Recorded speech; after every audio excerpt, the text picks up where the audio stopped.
Introduction. The Journal in the Attic. The attic smelled of cedar and thyme, a place where forgotten things gathered dust under slanted beams. I'd climbed up on a whim, chasing a box of holiday ornaments, when my hand brushed a wooden chest, its hinges rusted, its lid carved with a single rose. Inside, wrapped in faded cloth, was a journal, leather-bound edges, frayed like a life well lived. I opened it, and my breath caught. Inked in a steady hand were words that felt like a whisper from beyond. To my children, my grandchildren, and there's a way to give them everything, yet keep your own heart whole. Find it, as I did.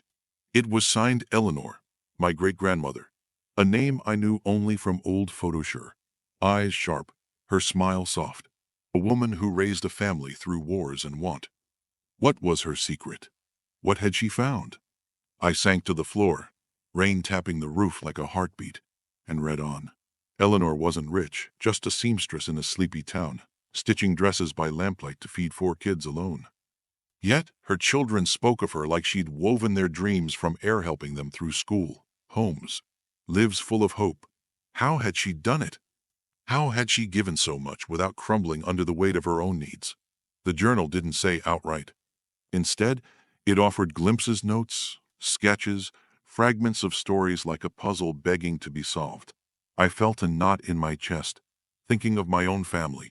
My son, now 30, dreams of opening a cafe, his voice bright but strained. My granddaughter, barely 10, talks of becoming a doctor, her crayons sketching hospitals. I want to help them, to lift their wings, but fear claws at me. What if I give too much? What if I'm left with nothing, a burden instead of a blessing? That fear is a quiet guest in every family.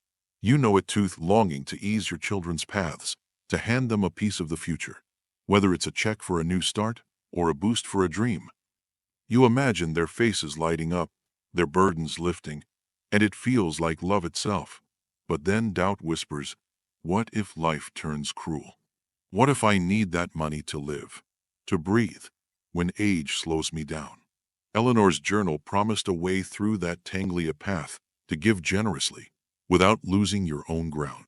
As I turned its pages, I saw hints of her life, a widow's courage, a mother's pride, a woman who knew sacrifice, but refused to break. Her secret wasn't about wealth, it was about wisdom, choices anyone could make. Whether you're in Boston, Birmingham, or Bogota. I kept reading, my fingers tracing her words, each one a clue to something bigger. She wrote of teaching her kids, of giving without emptying herself, of standing firm when love demanded it. Each note felt like a step toward an answer. But the full truth stayed just out of reach, pulling me deeper. As Warren Buffett once said, the best gift is a tree whose shade you'll never know. Eleanor planted those trees, and her journal was a map to do the same. An old saying, heard from a street vendor in Mexico, lingered in my mind. A family's wealth is not its coins, but its stories. Eleanor's story was calling us to help our families thrive, to protect our own hearts, to weave a legacy that holds. We'll follow her clues together, like travelers on a shared road. You'll learn to see your money clearly, teach your kids and grandkids to stand strong, give in ways that spark joy without risk, and say no with love when it's right. You'll build a future safe for you and a past rich for them. The journey starts where Eleanor began, by looking honestly at what you have and what you feel. Let's open her journal and step into the light. Teaching kids and grandkids the art of money. I turned a page in Eleanor's journal, the paper soft as a sigh, and found a drawing, 3 rough cups, scratched in ink, labeled spend, save, give. Beside them, she wrote, this was my first gift to them, not money, but the power to choose. It saved us all. My heart quickened. Was this the start of her secret? I pictured her in a dim kitchen, apron dusted with flour, her children gathered close, their small hands sorting coins by candlelight. Teaching them about money wasn't just a task, it was her shield against the fear that haunts every parent. Will my kids be okay without me? Will they falter when I'm gone? That hit me like a wave, remembering a night my daughter called, her voice trembling, asking for help with a bill. I sent the cash, but it left a hollow ache. Had I taught her enough? Or just patched a hole? Eleanor's cup suggested a deeper gift, showing your kids and grandkids how to handle money themselves so they soar without weighing you down. It felt like a key turning in a lock, but the door wasn't open yet. Let's trace her sketch, cup by cup, with ideas so simple they feel like play, rooted in love, and possible anywhere from Seattle to Sao Paulo. For little dreamers. Kids this age see money as a sparkle in a storybook. Coins are pirate gold. Bills are tickets to wonder. Catch that magic to plant lessons that last. Find 3 jars, maybe old mason jars, from a pantry shelf, their glass glinting like a promise. Label them spend, save, and give with a crayon or paint, letting the kids doodle stars or hearts around the words. When your 7-year-old gets a gift birthday cash, a chore reward, sit them down and let them divide it. My friend Sarah tried this with her grandson Eli in a quiet Denver suburb. Eli, 6, decided his give jar would buy books for a community center. He carried it there himself, his sneakers scuffing the sidewalk, his chest puffed with purpose. By 9, he was saving for a model rocket, checking flyers with a squint that made Sarah's heart swell. Those jars weren't just glass. They were a stage where Eli learned he could shape his world, easing Sarah's quiet worry. Will he be ready for life? Make it a game to keep their spirits bright. Turn your living room into a family bazaar. Spread a blanket with toys, snacks, or stickers, each priced in pennies, a cookie for 10 cents, a pencil for 5.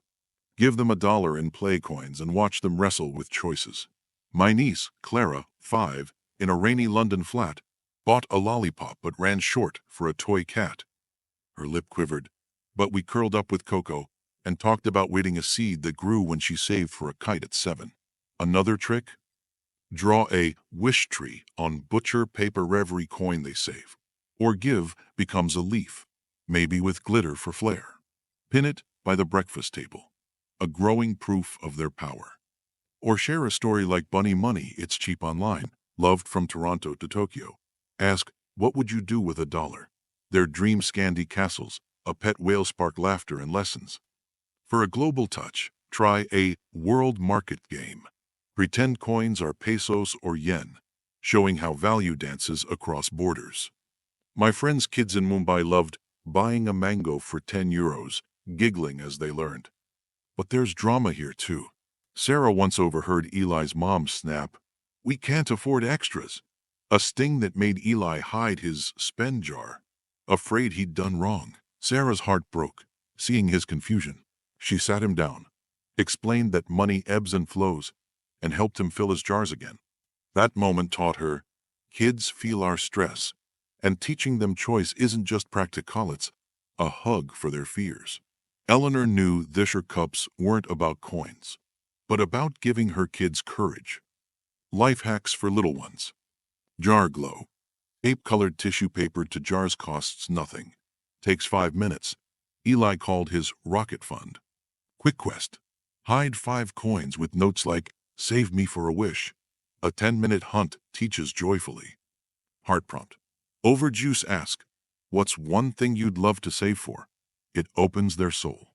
Story seed. Find money ninja for a few bucks. Read a page. Chat a minute. Watch them light up. For teenage seekers, ages 11-17.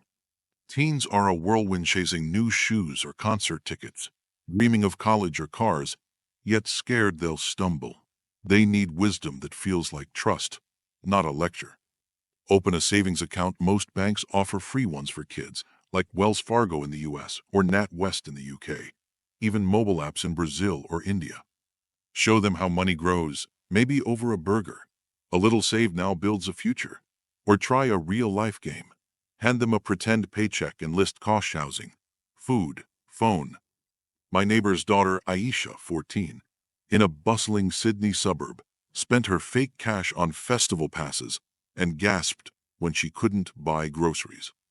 By 16, she was splitting her bakery job money between a travel fund and earrings, her grin a quiet triumph that eased her dad's fear.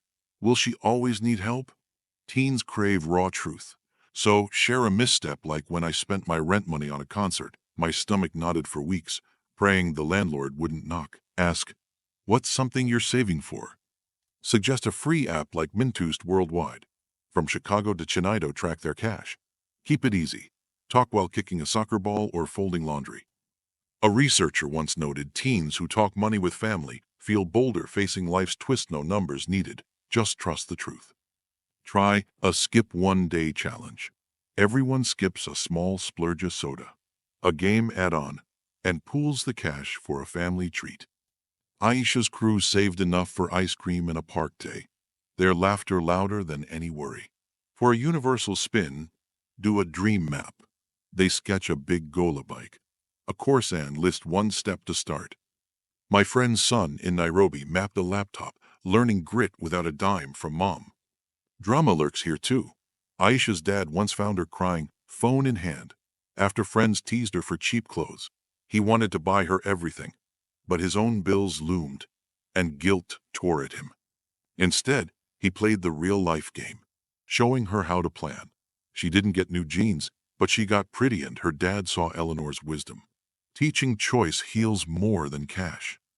Life hacks for teens. App Snap. Set up Mint in 3 minutes. Aisha tracked a $20 gift instantly. Free and global. Fast Talk. Ask, plan a dream weekend, what's it cost? Sparks vision over fries. Tiny win. A $2 notebook labeled, My Plans, Aisha wrote, saved $15. Got a deal. Challenge boost. Try skip one thing. Weekly takes a day. Builds bonds. For young adult trailblazers, ages 18 plus, young adults are stepping into life, hearts pounding with ambition and doubt. They need guidance that lifts without chaining you. Instead of paying their way, match what they save for a Gola trip, a skill. My colleague Elena in Vancouver matched her son's cash for a music course, but only after he worked nights.